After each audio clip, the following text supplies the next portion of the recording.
saya ingin menyampaikan, Pak Sekda, kita koordinasi dengan Mendes, seluruh belanja desa nanti pakai e-budgeting. Itu cara yang efektif. Kenapa? Kalau e-budgeting maka seluruh dana yang terkelola tidak boleh penggunaannya, pengeluarannya tunai, semuanya harus transfer ke RT, transfer ke panitia, transfer ke manapun transfer. Anda nggak akan capek lagi ketika didatangin orang, cukup liatin bukti transfer, pasang di depan kantor desanya, ini belanja sekian, ini transfer sekian ke saya, ini penerimanya, ini nomor rekeningnya, selesai Pak. Pemeriksaannya juga bisa jarak jauh, nggak usah didatengin.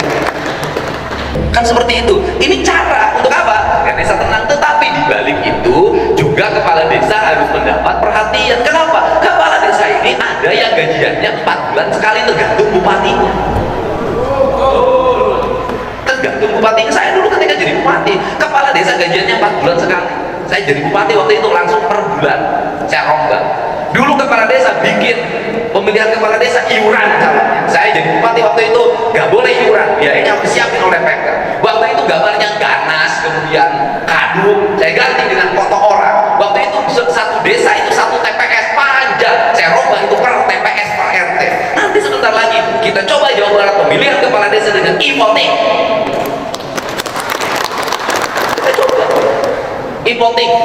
Sudah, nanti daerah yang sudah maju kemudian bikin e-voting, sudah, karena e-voting kepala desa mudah kontrolnya. Kita coba nanti dengan e-voting.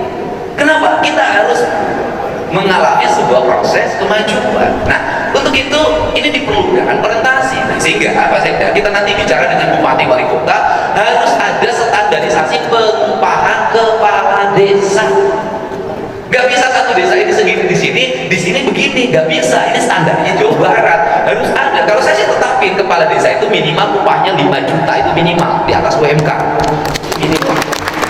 Dan tidak boleh telat, dia harus tiap bulan tanggal 3 atau tanggal 4 masuk, tanggal 4 masuk, tanggal 4 masuk. Saya sudah membuat rencana program di 2027 untuk mendorong ekonomi pedesaan. Maka nanti saya akan menyiapkan agar uang itu langsung turun ke RT, turun ke RW, turun ke 5. Saya sudah buat konsep itu. Tetapi saya tidak akan dulu melakukan sekarang. Kenapa? Saya harus menyelesaikan program-program besar dulu. Jalannya harus bagus, irigasinya harus bagus, gedung sekolah harus bagus, gedung rumah sakit harus bagus, layanan publik pemerintah harus bagus. Uangnya tidak akan dulu saya bagi-bagi kemana-mana. Untuk apa? Selesaikan hal yang besar, setelah itu kita bikin rasa keadilan.